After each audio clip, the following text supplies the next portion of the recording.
Shalom dan selamat pagi kepada saudara dan saudari.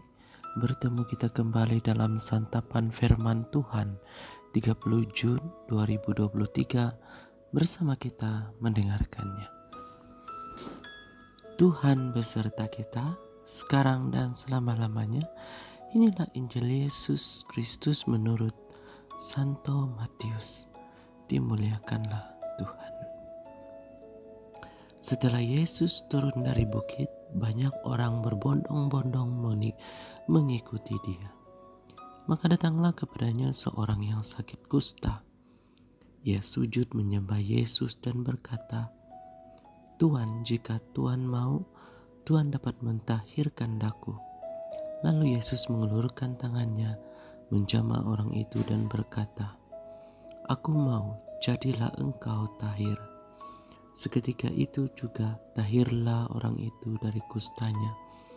Lalu Yesus berkata kepadanya, "Ingatlah, jangan engkau memberitahukan hal ini kepada siapapun tentang pergilah, perlihatkanlah dirimu kepada imam dan persembahkanlah persembahan yang diperintahkan Musa sebagai bukti bagi mereka."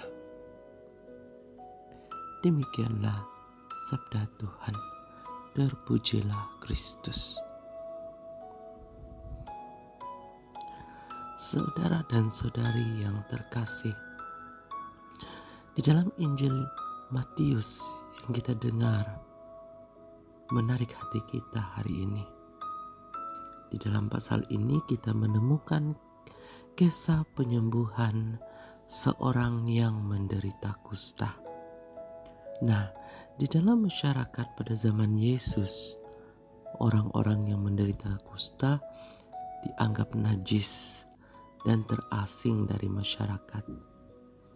Tetapi dalam hal ini, orang lelaki menderita kusta datang kepada Yesus dengan penuh harapan.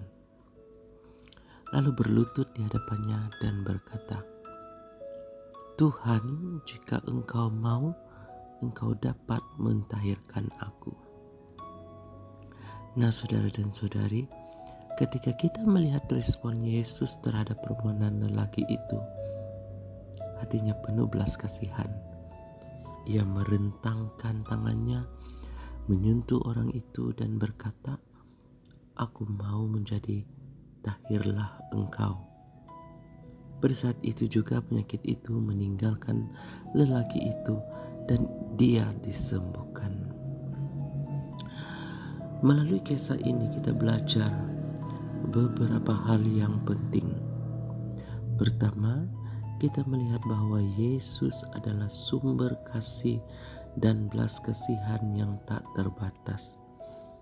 Ia tidak hanya melihat pada kondisi luar, tetapi ia melihat ke dalam hati dan kebutuhan manusia. Ketika kita datang kepadanya dengan hati yang rendah dan sungguh-sungguh, ia tidak menolak kita. Dan yang kedua, kisah ini mengajarkan kita tentang kekuasaan penyembuhan Yesus. Tidak ada penyakit ataupun masalah yang terlalu sulit baginya untuk disembuhkan. Ia adalah sang dokter yang sempurna dan ia memiliki kuasa untuk mengubah hidup kita. Nah, akhirnya kisah ini mengingatkan kita akan pentingnya iman. Lelaki yang menderita kusta itu memiliki iman yang kuat. Ia percaya bahwa Yesus dapat menyembuhkannya. Dan saat kita menghadapi tantangan dan penderitaan, kita juga dipanggil untuk mempercayai kuasanya. Jadi saudara dan saudari, melalui kisah ini kita diajak untuk datang kepada Yesus dengan hati yang rendah, percaya pada kuasanya dan membangun iman kita. Mari kita bergantung sepenuhnya kepadanya, karena hanya di dalamnya kita dapat menemukan penyembuhan, kasih dan belas kasihan yang tak terbatas. Semoga Tuhan memberkati kita. Amin.